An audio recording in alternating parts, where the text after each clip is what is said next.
Hello and welcome to PocketGamer.biz's Monetizer feature.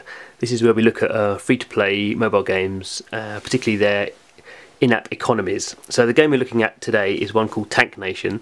So this is a bit different from what we normally do with Monetizer. Normally with Monetizer we download a game and start it up for the first time and kind of see what the opening 5 minutes are like. This is a game actually I've been playing for a while, so we'll start it up.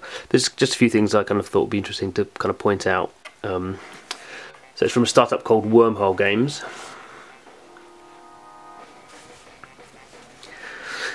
So as with these free-to-play games, it's online, so it's going to connect to the server, hopefully going to get there in the end. Okay, so you can see I've been playing this game for a while now. It came out about a week ago. So it's like a kind of inspired by Worms, I guess, a bit maybe by Angry Birds. It's a kind of turn-based artillery trajectory style game. So as I say, I've been playing for a while. So I've got these. So far, I've got 2 tanks. So you can see this one here. This is a kind of a. If we go in actually to this slot, we can see this. So this is the driver slot. So this chap's the driver, and he gives a metal boost. So this is a metal tank. So there's this kind of an elemental element to the game structure. So anyway, this guy. So we can see these different 5 different slots. So I've got obviously I can put wheels or legs on here, and I've got some sort of gun thing here, and then there's these two tech slots. So this one fires a grenade, and this one gives me like a shield over the top. So we see basic stats here.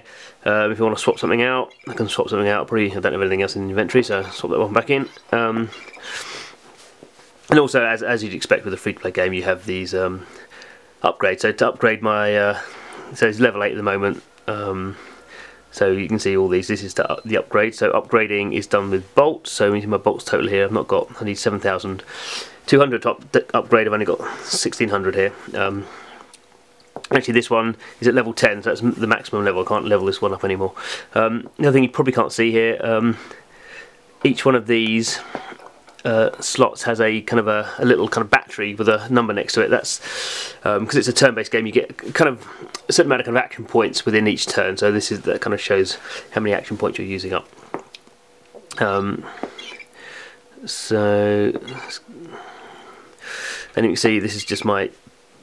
This is my other vehicle. This is a weaker vehicle. So this has a Gatling gun on it, and this is actually a fire. So the other one was a metal kind of element. This is a fire element, walker, and it's got a reflect shield, so that reflects a certain amount of damage.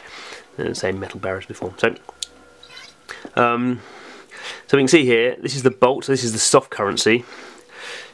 Gems is the hard currency. So kind of pretty standard kind of setup in the sense that we have one hard currency. So one currency we spend money, real money buying.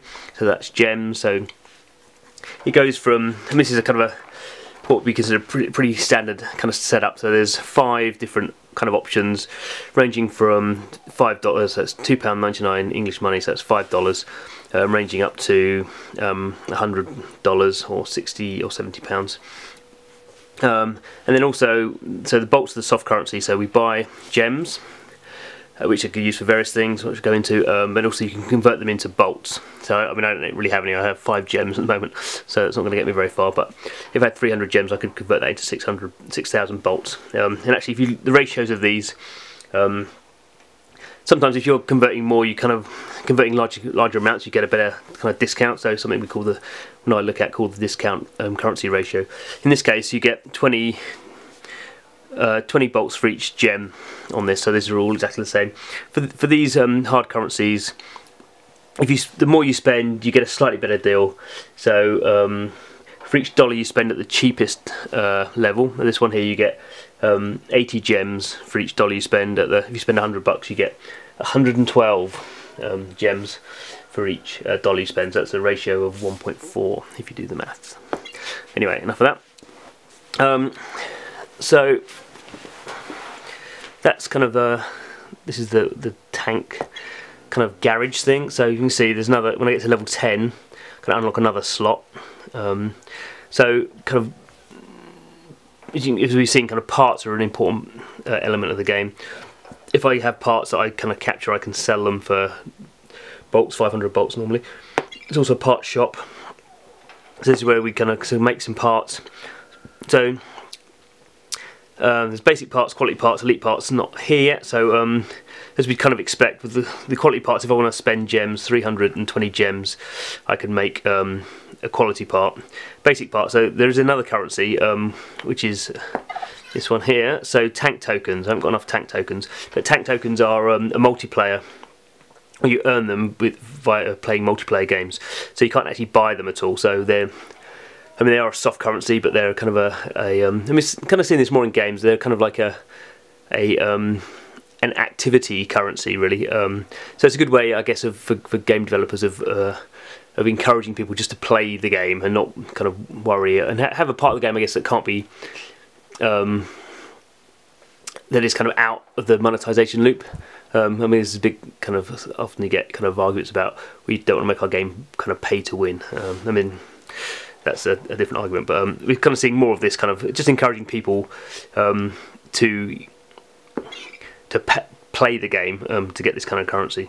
So you can see there is a kind of a, you can't convert, but you can kind of see there is a conversion ratio here. So 3,000 tank tokens is supposedly equivalent somehow to 320 gems.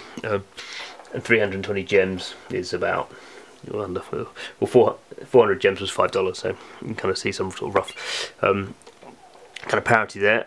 So gems and bolts, that just takes us back to the shop we've already seen. So let's just quickly show a bit of gameplay, because I think it's kind of interesting to have a look as well. So I'll do something that won't embarrass me too much, maybe. So let's have a game for this one. So you can see there's I've not really uncovered a lot of the map. There's a lot more of the map to do, so I'm still on the first little bit here. Still this is the, so there's a leaderboard, so some sort of social element to it, but not really very much at the moment in terms of communities type stuff. Will it actually load? So yeah, so I'm 5,500th, so not really making an impact on the boards. And then there's this arena here. So I've got 5 tickets and 12 medals, and if I join a match, I'm going to use one of my tickets. I won't do that.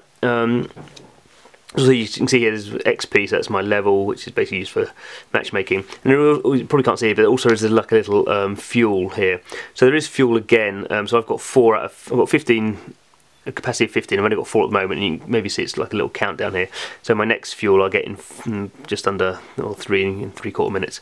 Again, if you want more of those, you can buy them with gems. But we'll just kind of play a match. You can see I'm going to just play one of these levels. It's going to give me difficulty. It's going to tell me how much reward I'm going to get, and it's going to cost me 3 of my fuel. So let's fire it up. So I think one of the things that's interesting about this game is we've seen with a lot of kind of card battler games, it's just purely about there's not really a lot of gameplay. The gameplay is the resource management. So this series is a lot of obviously kind of not resource management in that way, but we've kind of seen how the currency type system works. But there is a skill element. So this is my little tank here. So I can launch, I can move him along, I can fire up my barrier, or fire a grenade. So it's kind of a bit of a kind of pattern based kind of gameplay.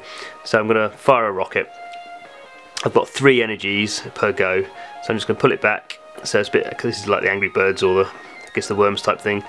There we go, fire up a whole bunch of rockets, blow up that enemy. Oh, I've got a little repair thing there, I don't need that at the moment. Now I'm going to fire up a metal barrier, which will knock off some of the enemy's kind of attack power. So this is my energy bar slowly going down. So I had 1 launch there and used my metal barrier, so that was my 3 kind of energy slots. So now I can have 3. The energy barrier will last for a couple of goes, so I can just finish these guys off.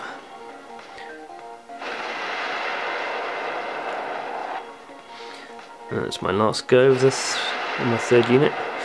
Okay, so that's my go, and now so there's going to be 3 waves. Actually, you can't see here. It says this is the second of 3 waves, so it's kind of a wave-based thing.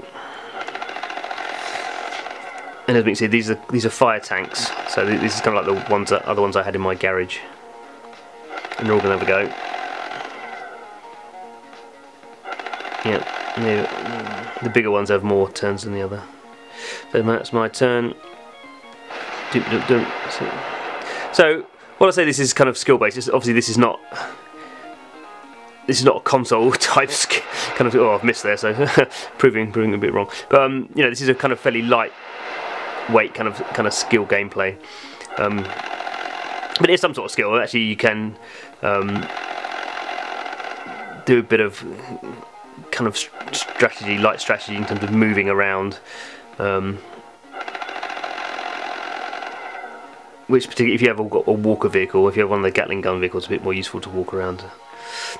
You need to be a bit closer to get better hits. So I can hit that. Repair. So now you can see I've got 2 energies left. That my metal barriers come down, so I'm going to have to repair that and use up, so that we might go over again.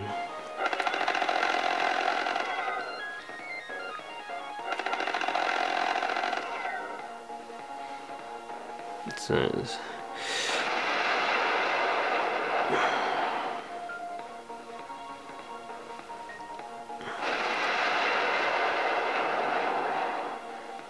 come on.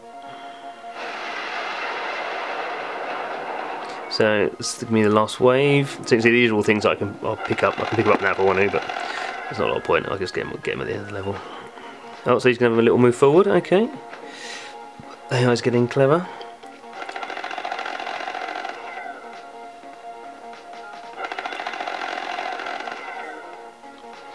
Obviously he can't fire because he's used up his energy by moving forward, so let's wipe him out.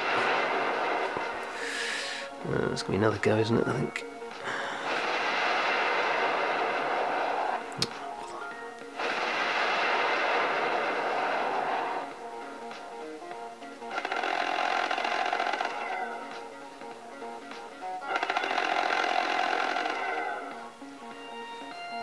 Okay, so let's see if this works or not. This may not work.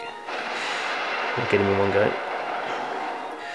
Because this is the last go and I've got a relatively amount of health left, I'm not going to bother with the shield, so I won't get him. No, I'm not going to get him, I don't think.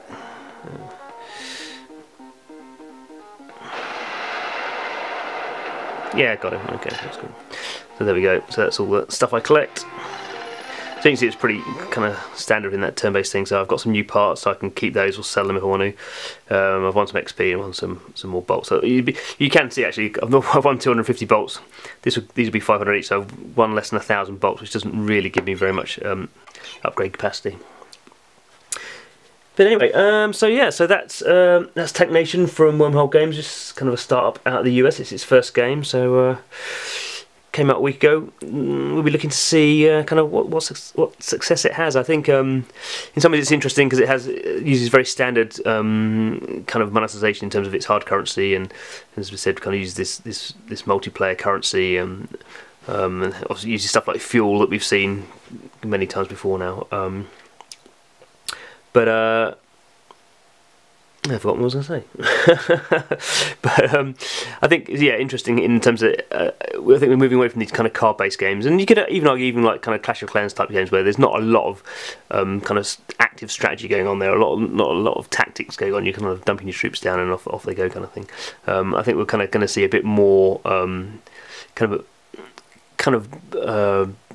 bit more importance for gameplay within a kind of, even within a resource management type free-to-play kind of business model. So I think that's good for the future.